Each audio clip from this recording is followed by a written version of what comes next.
Hi, I'm James Harbeck. Today's pronunciation tip is pronunciation, the word. It's pronunciation and not pronounciation. That's it. That's the tip. If that's all you wanted to know, you're good to go. But if you're interested in knowing why it's pronunciation and not pronunciation, which would seem like the more obvious choice, and for that matter, why it is that one person could say pronunciation and another person could think they're hearing pronunciation, keep watching. Let's have a little bit of fun. Okay, first thing. Why? Why is it pronunciation? Any kid can tell you it should be pronunciation because it's pronouns, right? Well, the fun thing about this is the same thing that makes so much of English spelling and pronunciation so freaking weird. It's a thing called the Great Vowel Shift that happened over an extended period of time ending around the time of Shakespeare, wherein our long-stressed vowels shifted. The way we say them changed. Where we had been saying ah, we started saying a. Where we had been saying a, we started saying e. Where we had been saying e, we started saying I.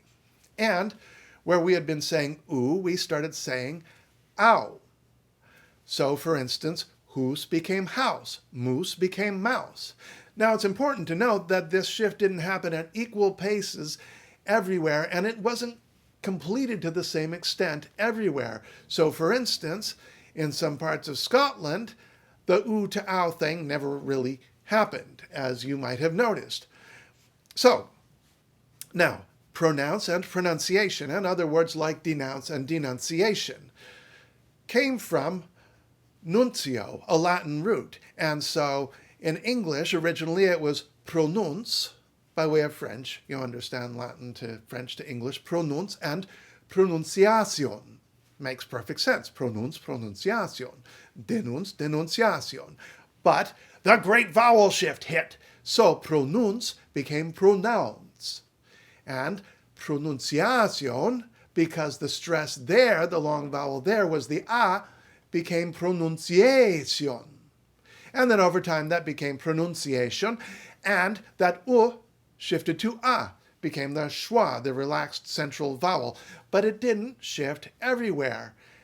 In some places, for instance, famously much of northern England, you'll still hear pronunciation rather than pronunciation. So there that is. That's the simple reason. You may not like it, but you're stuck with it. Second thing, how is it that, for instance, I can say pronunciation and a commenter on one of my videos will implicitly denounce me by saying it's pronunciation, not pronunciation? Well, I know it's pronunciation. I mean, I know how it's spelled, for heaven's sake. And I didn't say pronunciation. So why is this person hearing it that way? The simple answer, something about that person's personality, is an inadequate answer.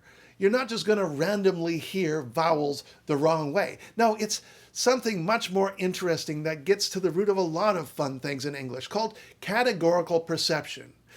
The deal is, when we say sounds in English, vowels, consonants, we don't say them in exactly the same place, exactly the same way every time. It's like a dartboard. I would pull up a dartboard for a prop, but I genuinely don't have one, and my wife would kill me if I got one. But you're trying to hit the bullseye more or less, but it shifts depending on environment. And the dartboards mostly don't overlap. You have some Borderlands, but mostly they are kind of exclusive, so you know which sound you're hearing, and you just bucket it all and you think you're hearing the same sound. But depending on where you're from or other things affecting the variety of English you're speaking, those regions, those target areas, those dartboards, can shift. They can have different borderlands. So, for instance, speaking of Borderlands, I'm in Toronto, just across the Niagara River, not too far away is Buffalo, and the vowels are different one from the other. If I say hat in Buffalo,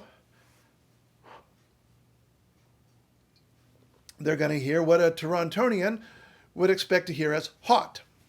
But if I say hat in Toronto, they're going to hear what a Buffalonian would expect to hear as hat. And my family is originally from Buffalo. So lay off of me. I'm not, though. So it's the same way as different people see colors differently. This shirt, I don't know how it's going to come through on the video, but in real life, some people might say it's blue, some people might say it's purple, some people might say it's indigo, some people might say it's leave me alone. Why are you asking me this? Any of these are possible. So now, the vowel, the the schwa, in pronunciation, you would think is a central vowel that's the same for everyone. It's not. It's close, but for instance, if I say pronunciation, I might say pronunciation. Do you hear it? Pronunciation. And for me, and for anybody around me, they'll know I'm saying pronunciation.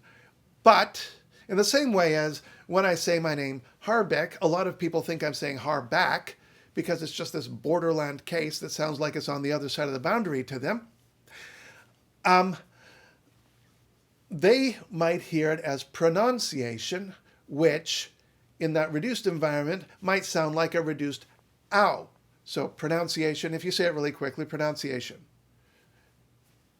It's not unreasonable. Now, speaking of reasonable and unreasonable, if you have a reasonable expectation that the person you're listening to is going to pronounce a word a certain way and you hear it a different way, you can always come up with an explanation such as they're having a slightly different accent that would account for it. But, you know, a Canadian person in a Scottish house might hear them say that they see a moose, and the Canadian might think that they're talking about an enormous antlered ungulate, not realizing that those are not indigenous to Scotland, and they're really talking about a rather small beastie. So there it is. Pronunciation. That's our tip today with a little bit extra. I hope you found it edifying.